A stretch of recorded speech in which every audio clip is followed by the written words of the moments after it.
This is the Star Wars Bad Batch podcast on TV Podcast Industries. We're back talking about the Bad Batch, Season 2, Episode 11, Metamorphosis. The creature appears to be headed in the direction of the village. We're the ones who let it out. We have to neutralize it before it hurts anyone. How? Our blasters are useless on it. Given the fact that the crew was most likely eaten by the creature, I doubt it is currently hungry. It ate the crew? How is that helping, Tech? It ate the crew.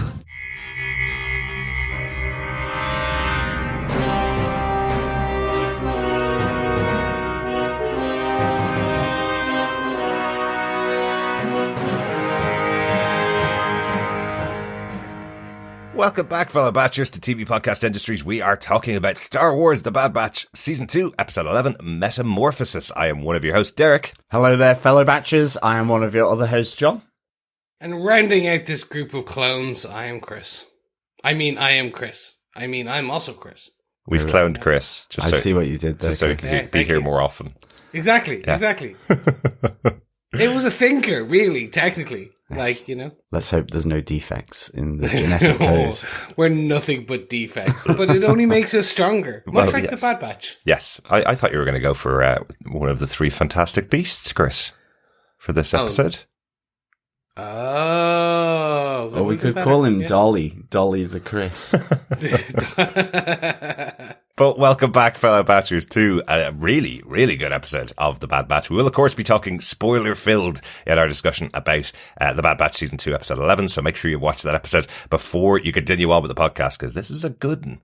It really is, yeah. Lots of things we've wanted to happen this season happened in this episode. It really did. I really enjoyed this. I think amazing music as well. Oh, yes. In this, it really gave us great sense of atmosphere. Mm-hmm. And of course, just the nod to horror, and in particular, the Alien franchise. Well, yes, we will definitely be getting there. How about yourself, Chris? What did you think of this one? It's almost as if the writers were listening to us last episode and did exactly what we wanted in less than 7 days. It's amazing. Except that we've had the preview of these episodes for 2.5 months, so we know it was finished quite a long time ago. So they knew what they were doing. 100%. I'm very, very happy with what we got.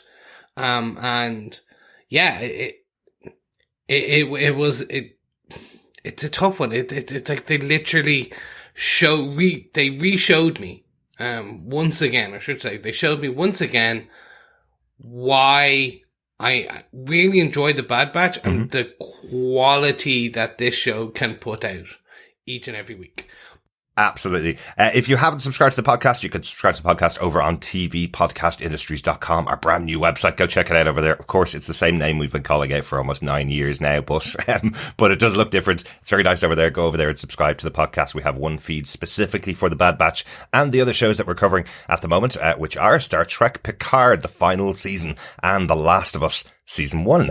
Almost finished The Last of Us Season 1, just a couple more episodes of that to go. So subscribe to the podcast over there. You'll get access to all of those episodes as well. And we do want to hear your thoughts about all the shows that we're covering. You can email us to feedback@tvpodcastindustries.com with any of your thoughts that you have, or to enter any of our pub quizzes that we've got going on our other shows at the moment as well. And if you want to join us, you can also join us over at our Facebook group at facebook.com/groups/TV Podcast Industries, where we put up a spoiler post for every one of the shows that we're covering, and loads of little bits of information and news up there as well. So we hope you join us over there. Yes, we do. But should we get into it, ladies and gentlemen, boys and girls, and Batchers? Derek, do you want to tell us who gave us what with this episode? Executive producers of the show, of course, Dave Filoni, Brad Rao, and Jennifer Corbett. Of course, this episode was written by Sabir Prasada, a very, very recognizable writer for this podcast. Yes. This is his first episode of The Bad Batch, but last year he did 6 episodes of TV that we covered, 3 episodes of The Wonderful Miss Marvel, and 3 episodes of, I think, the only show so far you've given 5 out of 5s to every single episode, John, Moon Knight. Yes. Yeah. Excellent stuff. And to be honest, from my side, you can really tell in this episode. It's just really well done, all the little touches. You know, how much of that was within the script or, you know, through the direction. I guess it's one of those soups of TV, movie making. Yeah. It's collaborative, but like really, really good. Absolutely, absolutely. So great to have Sabir on board here for this episode. This episode was directed by Saul Ruiz. This is the 8th episode of The Bad Batch that he directed, including the excellent episode 3, Solitary Clone, this season. So right people involved in the production of this episode, I think. Definitely. And of course, story editor of the show overall is Matt Mikdovitz. John, do you want to tell us what they gave us with your synopsis for The Bad Batch Season 2, Episode 11, Metamorphosis? Sure. Still annoyed after being stranded by Sid on the mining planet and thinking about finally breaking ties with their unreliable employer, the Bad Batch nonetheless grudgingly head off on a mission from Sid after hearing of a downed ship of cargo ripe for the taking.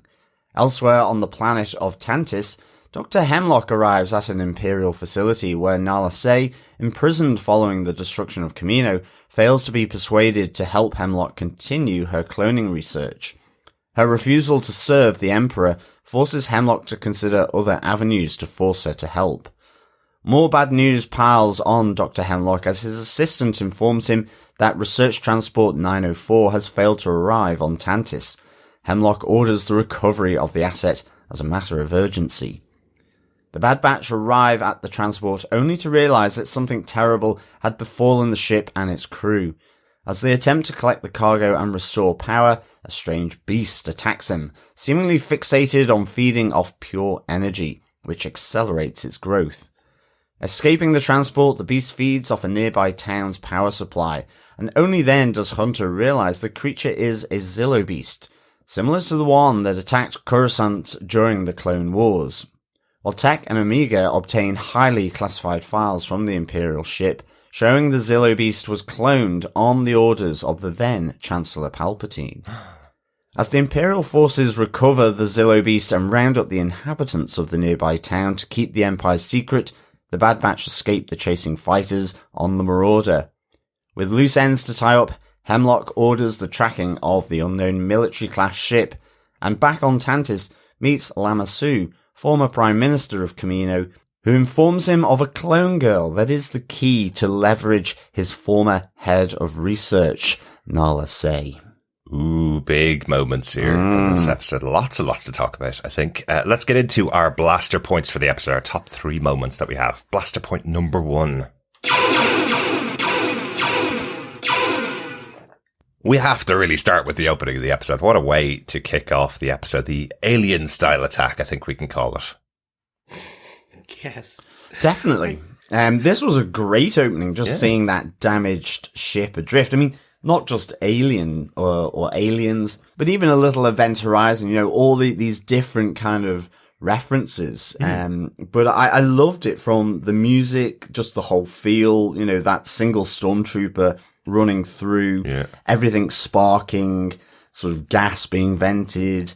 You know, it just was a opening sort of loving montage to space horror here. And I think that continued through, especially on board the ship, this Transport 904. It really all just had such a feeling of alien, great atmosphere, and really sort of propelled through the music. I mean, there was even a moment where the Bad Batch are investigating the wreckage of this transport, where you get that heartbeat rhythm that you got in Aliens from the sensors.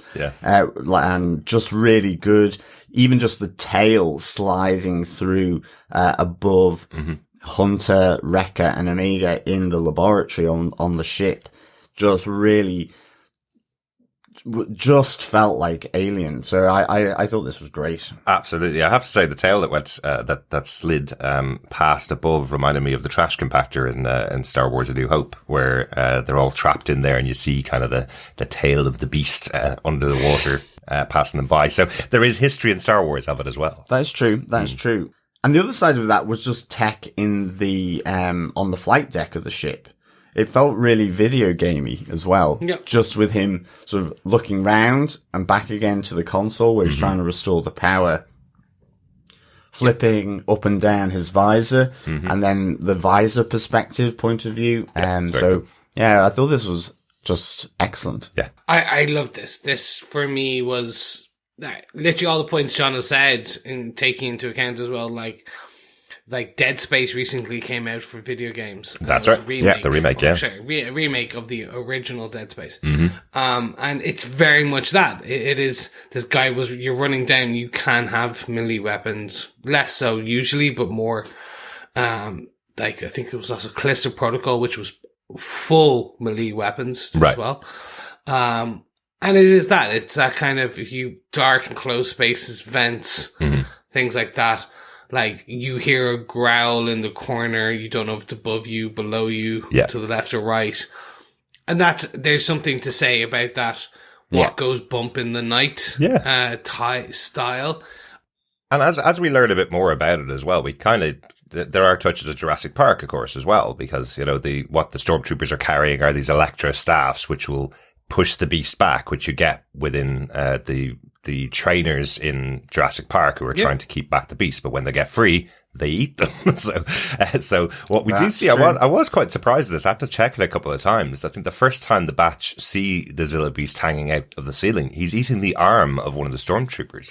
He's not eating the arm. He's eating the remains. He's like full on. That's all that's like. You see the rest of because I thought that, and I was like, oh, he's just got the arm. No, he's got the whole guy. Yeah. It's just, all you see is the arm. You just see the last of his fingers being sucked into his mouth. It's like, that's quite... but still holding the staff as well. So he just drops it for not only does he like a bit of meat, but he also does like pure energy. Yes.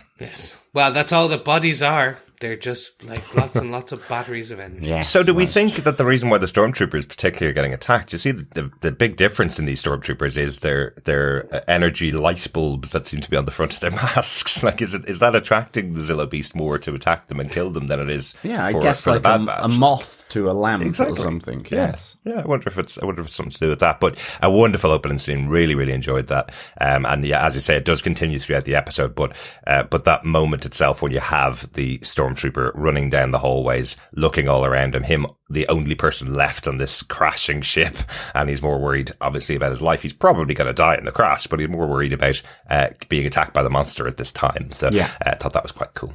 Excellent. Let's move on to blaster point number 2.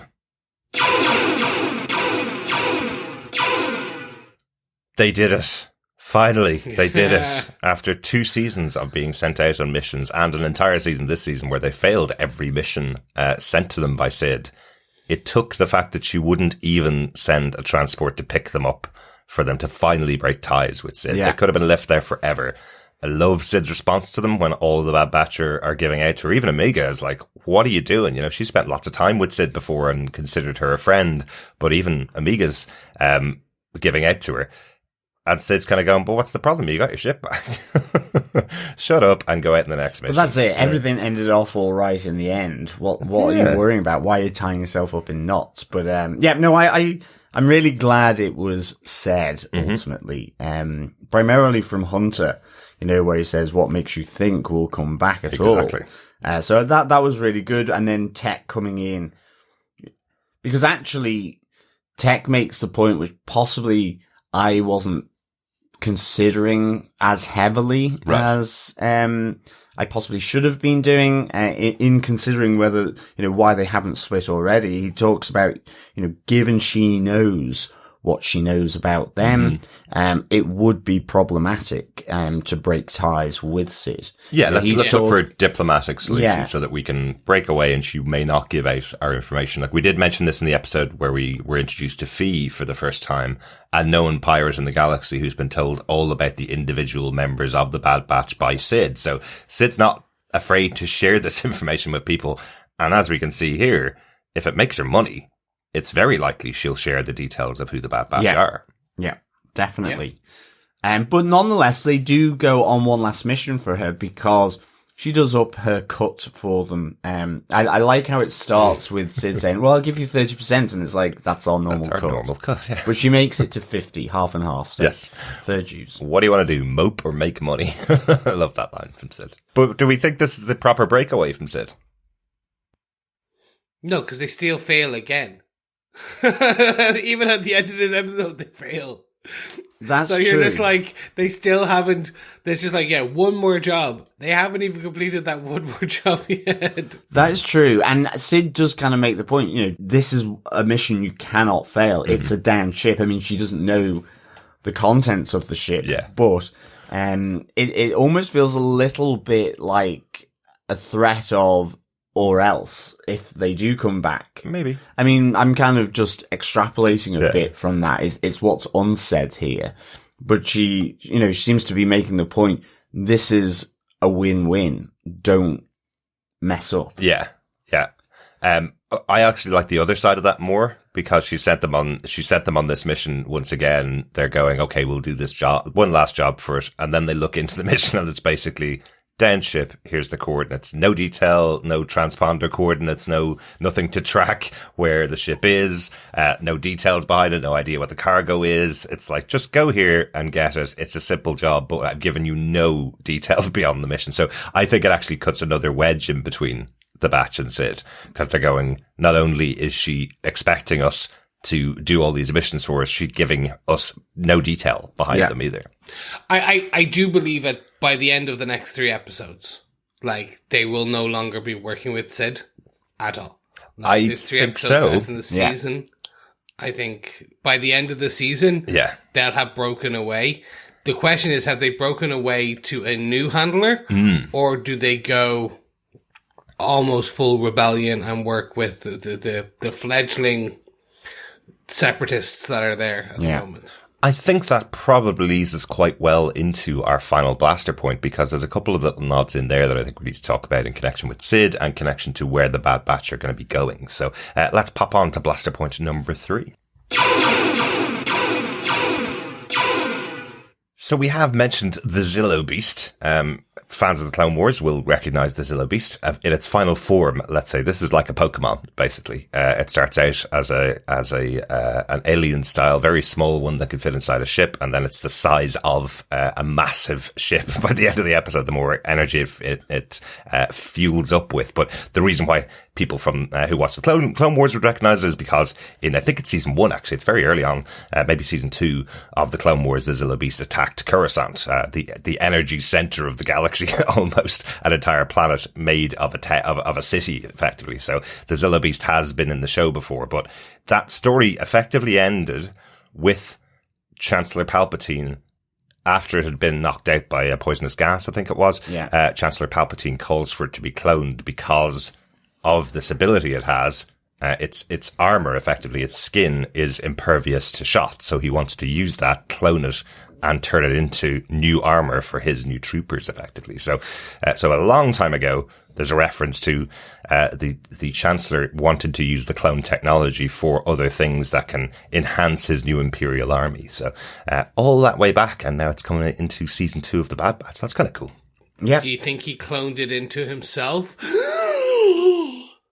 Well, there's definitely the fact that the Emperor now has taken control of cloning technology, and we've all seen The Rise of Skywalker, so we know how this ends for the Emperor. We've also seen this connected in The Mandalorian as well, cloning technology that the Emperor is using to make his stronger army, effectively. Yep. So this is the starting point, really, or at least more details behind it, which is a great connection in with the wider world of Star Wars, I think. Oh, huge. Like, this for me was like I like the Zillo Beast. I've never seen it before. Again, I'm coming in. I hadn't watched the Clone Wars. Gotta get on that, Chris. I know, but it's kind of like, it's like Always Sunny in Philadelphia. It's just like, oh yeah, there's like, here's 12 seasons you need to watch. Exactly. We watched Always Sunny in Philadelphia over a course of like a month and a half, didn't we? It was during lockdown, I guess. Yeah. Exactly, when you had nothing else to do. That's true. Except record like 250 podcasts in a year. We had so many podcasts. The Zillo Beast storyline was cool. The horror aspect, fun. I enjoyed it. Yeah. And it growing, like you said, Pokemon style, evolving. I was like, all right, this is deadly. I zeroed in very much in on the cloning aspect. I'm like, oh, okay. So this is another planet with cloning bits. And I was like, okay, they're trying to build new clones of stormtroopers.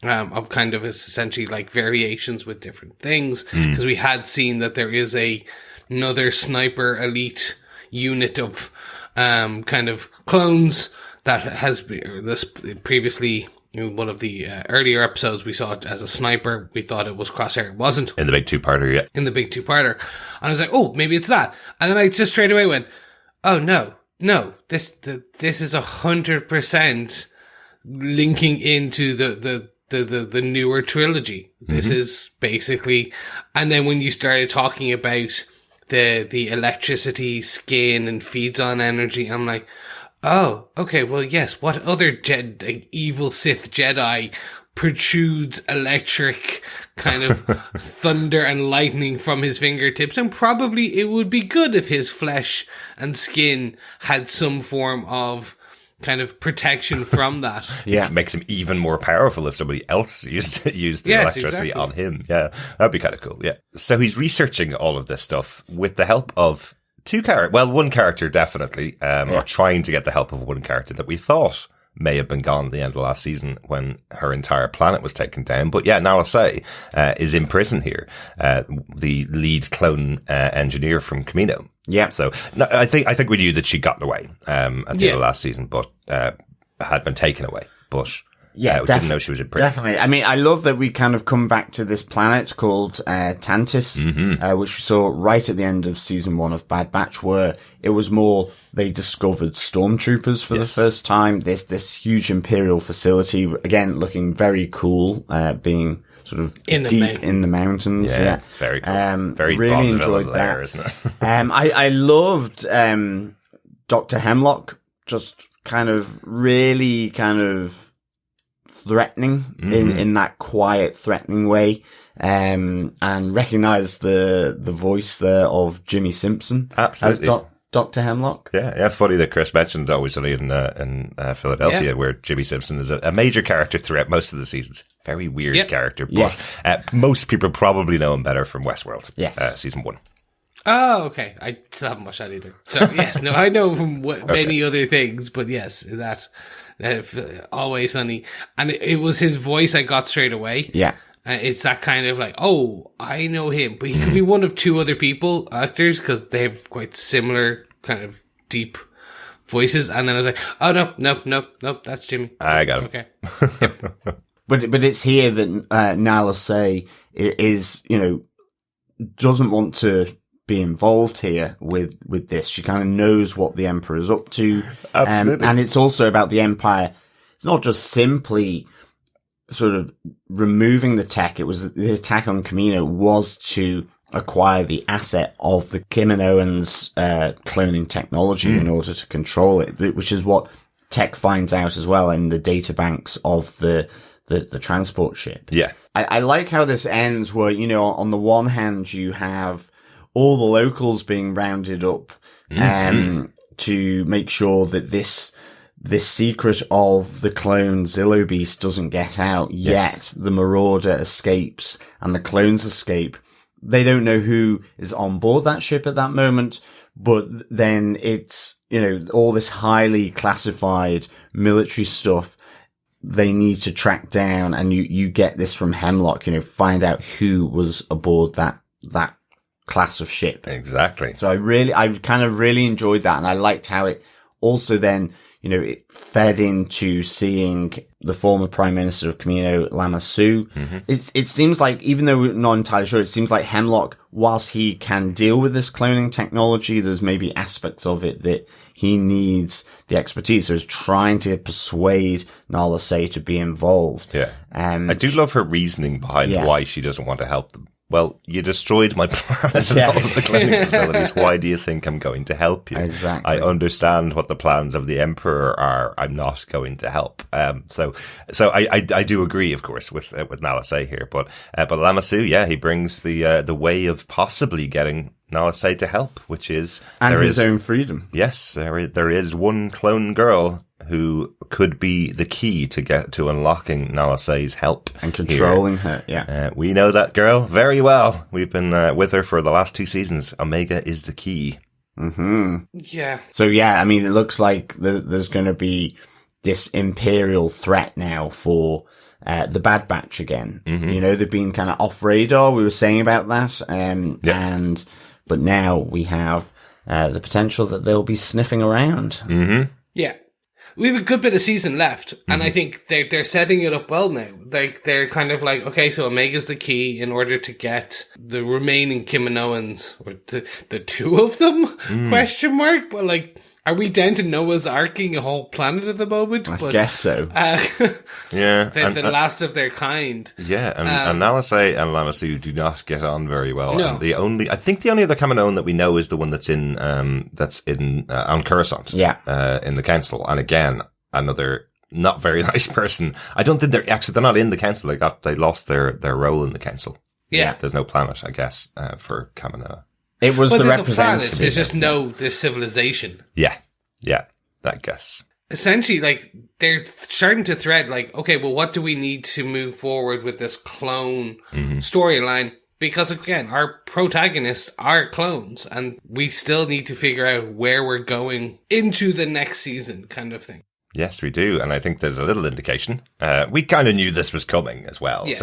So two things here, and this is why I wanted to hold the discussion for Sid over to this point. So, they're on the trail of the Bad Batch now. The Imperials know that they are there. They are now, following them. It's been given as an order from Dr. Hemlock to track them down. So if they go back to Sid's, or if the Imperials track them to Sid's and get the information from her, that's kind of what I think might happen next episode, in the next couple of episodes, that the Batch might be on their way back to Ord Mantell and the planet may be destroyed by the Imperials, or Sid may have given up the information, one or the other. So I think this is the breaking of their relationship. I don't think we're going to see them get another mission from her this season. I've been wrong before on that. But, this might be where the earlier warning of Sid's traitorous nature may come out and play. Exactly. Very quickly, do we think Wanda Sykes Fee is going to would become a recurring character? Possibly. To replace, like, because you need a Sid, because again, like, even going into the future, you need that story of the week kind of handler to kind of throw them out every now and again, an odd job. Maybe, but I think the other side of the end is probably what I think is happening, and I think this is where we always hoped it was going to go in the show. They send the information about the Zilla Beast, about the cloning technology, and all of the information that Tech took from the downed ship off to Rex and Echo to investigate and see how this could help what they're trying to do, who they're trying to save within the galaxy. So I would hope, at least, that this will become a point where the Bad Batch will eventually join up with Rex and Echo again and go on missions to save other people in the galaxy who are under threat from the Imperials. They've now seen the kind of technology that's involved. They've seen multiple planets that are under Imperial control and multiple peoples who are getting oppressed by the Imperials now. So whether they need someone to be the mission giver of the week, Fee has kind of been more of an adventurer. So if they need an adventurer, it may be come along with me for a one-off adventure, potentially, and they'll do that as episodes of the show, but they don't necessarily need to go back to someone and as a bounty kind of thing to get money, especially since they've failed every mission so far given to them by Sid. So I do have a question about Clone Wars, not clones, because we know a lot about clones now. Could we end up with a kind of anthology season next season where you're going to have the Bad Batch with Omega doing their stuff like for like 2 or 3 episodes or 1 episode? Then you get a Recco, which is Rex and Echo. That's their couple name, Recco. And having a kind of an episode about them, and then having a couple like episodes about Crosshair on the dark side doing his thing, and we kind of bounce between those. Is that something that has previously been done where it's like, hey, this is like, did you get like an Anakin story and then a Ahsoka story and then a kind of Kenobi story kind of 100%. Yeah. That happened all the time. You'd have arcs that didn't include Anakin in them at all, arcs that didn't include Ahsoka, arcs that followed some other members of the Jedi Council that weren't even major characters in the regular Clone Wars. So loads of different ways. This is a massive universe, and I think they love exploring that. I know this show is called The Bad Batch, but we've already had, I think, 2 episodes this season that didn't really feature the Bad Batch at all. Yeah. The first of the two-parter didn't even have them mentioned in the episode. It was only they came in the second part of that episode when they were called in, and they only had a minor point to play in that overarching story. So yeah, you could absolutely have episodes that don't feature the Bad Batch in the future. And I would hope if they do get together with Rex and Echo and the other people that are out there. Remember, we also have Bail Organa out there. We also have Commander Cody out there. You know, we have other people that are on missions to save people in the galaxy who are being oppressed that the Bad Batch could link up with. So yeah. And of course, the Sol Guerrera still out there. There is Sol. Living the dream. Yes, absolutely. Do we have an animated Andor crossover coming up in the future? Oh, God, yeah. I have to say that moment when the Imperials decided that they'd take all the villagers away because they may have seen the Zillo Beast and could expose their secret, I was like, oh wow, that is definitely like that episode Andor when he gets put in prison for a crime he didn't commit. Basically, it's like these people are way outside the rules and regulations that used to be there under the Galactic Empire, I guess. Though that's the other way around, under the Republic.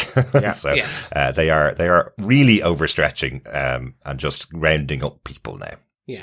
So look, overall, like this episode was great. Like, especially when it came to this final kind of cloning aspect. When it came to like them collecting the Zillo Beast, bringing him back, continuing the experimentation, like going out to find the batch. Like, this is putting us on the trajectory that we kind of wanted, i.e. like, hey, here's kind of a story, i.e. they got sent on a mission, but they've given us so much more else that like we're able to go, oh, well, now this connects to here, and this is this, and then that's Dr. Hemlock, and he's probably this, like, he's a werewolf, you know, like, blah, blah, blah, blah, blah.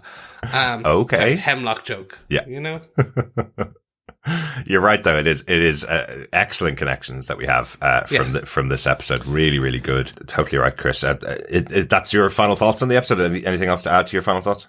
Really, just like I don't, because we were so, and again, I wanted to jump on this because we were not negative, but because we were starting to kind of go arg on some of the storylines. Yeah. In our last kind of discussions. This is what I wanted. This episode, like, literally pulled me back in and made me go, I can't wait for next week.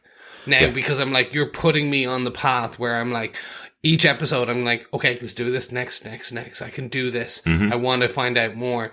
And it was just spectacular. It reminded me of why I enjoy podcasting about this show. Yeah. Because it gives me that discussion points with my friends, but also I'm like, oh, do you remember that thing in this show, in this part of, like, in Andor? Like, I know we're going to end up having connections closer now because Dave Filoni likes doing that. Yeah. So we're going to start getting more and more connections. And like you said, rounding people up. It was in Andor. There's writers' rooms in Lucas Ranch where they just all chat to each other when they're kind of breaking a story down. So absolutely fantastic. Final thoughts. Excellent. How about you, John? What's your final thoughts on the Bad Batch Season 2, Episode 11, Metamorphosis? Yeah, I really love this episode. I'd give this 5 Brillo Beasts out of 5. Nice. I think this is how you do a Mission of the Week episode that connects into the wider universe at this time, even just with the taking away of the inhabitants of the local town. It connects to previous events in the world in terms of the Zillo Beast, but also the destruction of Kamino, all that thread.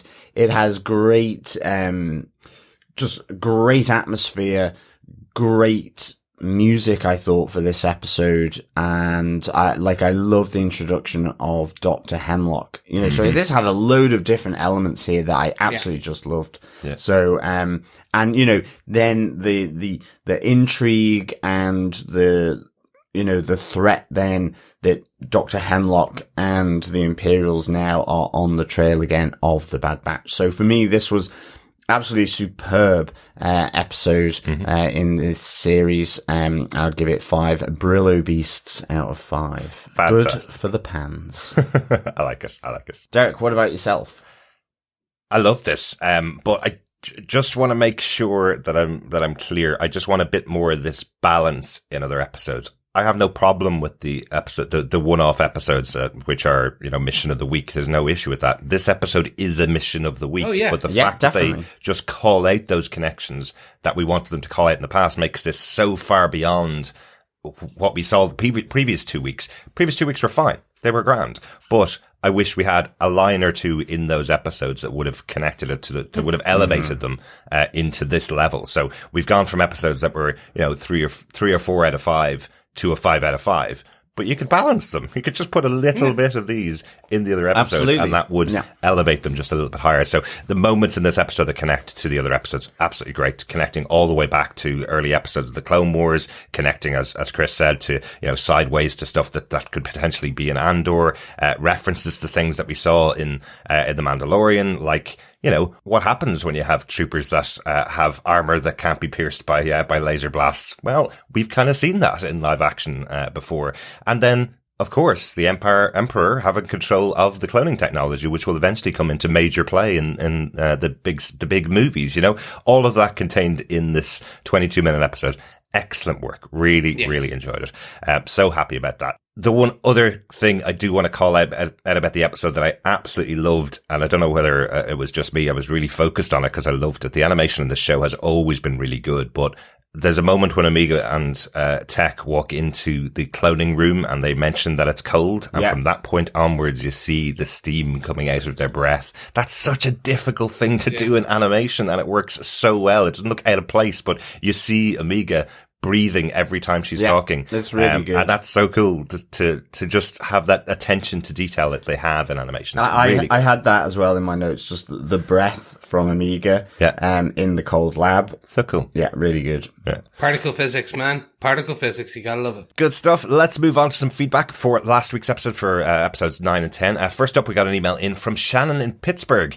He says, "Greetings, Derek, John and Chris. This is the first time writing to you, although it feels long overdue, and I hope it doesn't get boringly long. I first found your podcast during episode 3 of the first season of The Bad Batch and was pulled in right from the start. Since that point, I have listened to just about every episode of the movies and TV shows you've continued to cover. While not every show that you've covered has been my cup of tea, I have to admit that the three of you have exposed me to new forms of entertainment that I either would not have previously considered, like The Why the Last Man, The Witcher, or The Umbrella Academy, while also providing the impetus for going back to revisit some of the shows I missed, like Invincible or The Boys.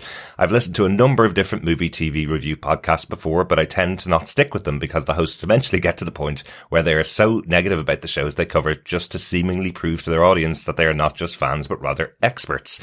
The three of you do a great job of balancing being fans of the material while also being able to offer a critique without being critical just for its sake. In fact, the way you all stay positive even about episodes or movies that don't meet your expectations, example most of season 2 of Picard, is among the biggest reasons that I look forward to new episodes anytime they are available. Before I offer my feedback on past 2 episodes of The Bad Batch, I just wanted to thank you for being the genuine people that you are and continuing to share the love and fun that you have with everything you cover, and hope you will continue to do so for many more adventure-filled years." Oh, God damn it, dude. Thank you. Yes, thank you, Shannon. That's a really nice, I guess, review, but also your journey with us. So great stuff. Yeah, Thanks. Absolutely. Thanks so much, John. Yeah, we always have said in the past that when we're watching shows, we know how difficult it is to make a television show. We know how difficult it is to make a movie. There's so many that don't get made. So we know the intent of someone making it is always positive. They want to have an enjoyable experience for the viewer. So that's where we come from. So we're looking at it as positively as we can. But we will, of course, call out if something didn't work for us, because what's the point in not mentioning it? But we're not going to be critical for critics for the sake of being critical. In fact, I always say the reason why we set up this podcast was because I had listened to so many podcasts that had the one guy in the corner who moaned about everything they watched, because that's what they felt balance was on a podcast. You had to have someone positive and someone negative, and I hated that. Listen to someone being negative about a show I enjoyed every week. Not my cup of tea. And look, if anyone wants a negative, there's thousands of podcasts like that. Yeah. Angry guy reviews, white angry guy reviews X. Just type that in and you're gonna get thousands of hits. It's why we didn't cover Jupiter Legacy. Yes. Like, I love all of those comic books. I still read them to date. Mm-hmm. That show just did not work. Whatever happened. Again, they set out to make a great show, just didn't work in the end. And we were like, we don't want to be add to that negativity, so Yeah. we're not going to bring that negativity. Exactly. And again, as you've seen over some of our previous episodes, even when we don't like something, we'll try and find some of the good, try and figure out what they were trying to go for and bring you through on that journey too. So again, because a lot of people poured their heart and soul, and sometimes when you put all these great ingredients together, they just don't work. It's like a cake. Yeah. Essentially, it's like a cake. You can review a really good cake and it was all the best ingredients. Yeah. Sorry, I'm really hungry. Can you tell? I can tell. If you put all the ingredients and you just bake it a bit too long, it's burnt cake. Yeah. If you do it not long enough, it's still dough or Yeah. goo. If you do it just right, it's a perfect. But maybe then the jam is off and then it just tastes terrible. All right, the Chris. Delia. We get the analogy. Right, Chris come has on, clearly Delia. been watching the Great British Bake Off as well recently. So- No. Oh, back to Shannon, and thanks again, Shannon, for those thoughts about the podcast overall. Some thoughts on episodes 9 and 10 of The Bad Batch. In listening to your review of episode 9, I too felt like it was a bit of a weird fit into the season overall. However, now after seeing episode 10 and getting the chance to watch them back to back, I feel like there were a few very subtle and important ways in which the writers have moved The Bad Batch forward as a group. In episode 9, the way in which they were able to humanize Tech even a little through his interactions with Omega and helping her to cope with some of the grief that she was feeling over the departure of Echo were as important for him as they were for her. His response to Omega's question of whether they were a family or not was something you could tell Echo struggled with conceptually, as the need to be willing to leave wounded or dead comrades behind was something that he had to do in order to remain disconnected and, in his words, be a good soldier. One wonders if the writers may be setting up Tech to either have to sacrifice himself or deal with the sacrifice of one of the other batch members by the end of the season, now that the concept of family is more relevant for him. I also agree with Chris that the animal stampede had a Lion King vibe. The first time I watched the episode, I was genuinely concerned that Hunter was going to be seriously hurt or worse, since he has been the most father-like figure over the course of the first 2 seasons. By the end of episode 10, the fact that the team was exposed to people they could help who were not living through the hardships just because of the Empire also seemed like a shift in the approach of the series. Since departing the Empire in season 1, it has been expressed a lot that all the team wanted to do was stay out of the Empire's way, which also became a bit of friction between Hunter and Echo and ultimately led to Echo's departure. Interestingly, I think it is possible that Echo and Rex were both older generation than the Batch and thus more exposed to different ideas of freedom and helping the general public for a longer period of time. Let's not forget that the Batch were an elite force who probably rarely interacted with citizens of the Republic. Since their missions were more focused than the General Army would have been, now they realize that they can help people or at least consider themselves part of a growing group who are like them and have the power to offset the evil the Empire is spreading across the galaxy. Couple their growing understanding of their place in the galaxy along with the way they seem to be growing more discontented with their jobs that Sid is sending them on, and how she is becoming less reliable, almost makes it certain that over the remaining episodes of the season they are going to leave Ord Mantell either because Sid betrays them or she is no longer around. While I don't think episode 9 or 10 are particularly strong on their own, when taken together you can see the series beginning to shift in some ways that will impact how the final part of the season and series overall plays out. I look forward to hearing your take on episode 10 and know that I'm going to be entertained and learn something I may have missed or not considered. Thank you for all you're doing to bring such joy and entertainment to everyone with all your takes on many, many shows and movies that you're covering. Hopefully Derek can get some rest along the way too. Best regards. Sincerely, Shannon in Pittsburgh. Thanks so much, Shannon. Thanks, Shannon. And no, Derek's not getting rest. If he gets rest, you don't get podcasts. That's not how this works. We will forever just pump him full of caffeine. That's how this works. Yeah, absolutely. Derek needs his rest. I do need my rest. We can officially confirm that we will be going on a little bit of break, a couple of weeks break in April, and I think weirdly it coincides with the finale of Picard being released. So after The Bad Batch, after Last of Us, after Picard, then I get a rest. That's basically it. So what that means is during that period we're going to have at least 2 shows that we have to cover, and we're going to be away. So we'll be getting a rest coming soon. Yeah, exactly. An enforced rest. Yes. But yeah, no, thanks, Shannon, for the feedback. Yeah, I think when we covered episode 10, it was, as a whole, those episodes felt more, sort of cohesive, when looked at separately. So definitely agree with you there. So yeah, thanks so much for your thoughts. And I think now with this episode, it really is that trajectory was set there, on those two with the loss of Echo, that disruption gets them thinking about the other aspects in their day-to-day, including Sid, and especially given her immediate dismissal of really trying to help them out. So, totally agree. Yeah, and I know I was a bit negative on episode 10. I hope we still provided some entertainment. We got a bit of feedback. I know, Chris, you weren't available for the feedback section, but did get a bit of feedback that did kind of clarify and made me a little less down on episode 10. But this episode certainly has brought us back to a great place with the Bad Batch. Yeah. No, 100%. Thanks so much, Shannon. And if you were a cake, what type of cake would you be and why? Just go back to this cake. All right. Cake analogy. Come on, Nigella. Stop it. Let's go. I'm Delia Smith, excuse me. I'm best friends with Snoop Dogg. Love it. Let's move on to the next piece of feedback. Yes, we got some feedback over on Facebook for episode 10 from Dr. Bob Phillips, who says, this was a good second half of our not two-parter, with the kids of Star Wars universe being exposed to the destructive nature of capitalism and colonialism. Plus, Gonk saves the day, indirectly. The episode got back to the mixture of plot, arc, and ensemble that had made the first season work, and we got to have more dangerous battles over pits of fire held up by rope and wood. With interstellar transport, why can't people build better bridges? Exactly. Well, I guess it's just their culture.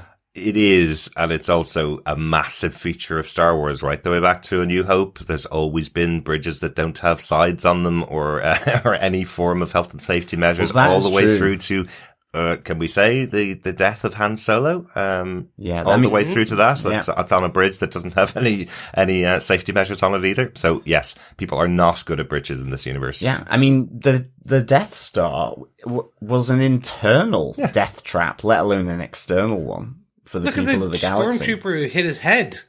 Well, literally running forward. Yeah. It's like, that door again. All the clones are the same height. Yeah. Just make the door open higher than that. But I wonder if there is an explanation to this. In Attack of the Clones, wasn't it revealed that the Death Star was built by, creatures with wings, basically bugs with wings. So maybe they didn't need to have that's true. Anything blocking them from falling because they could just fly. But I guess it was so expensive, they had to find cost savings somewhere. So they just decided railings down around massive sort of elevated gantries. I mean, you've got geriatric Kenobi sort of just hanging on for dear life to get rid of the shield. So it's like, Look, for me, it always comes back down to it's George Lucas homage. Look at all the way back to all the bridges in Indiana Jones. There's they're always going to break, they're always going to fall, they're always rickety. Yep. Like in the universe that is connected to George Lucas, bridges are death traps. Yes, absolutely. Absolutely. Thanks, Dr. Bob. Yeah, thanks, Dr. Bob. Yep, thanks, Dr. Bob. Now, our final piece of feedback comes in from Russell Hooper, who had this to say.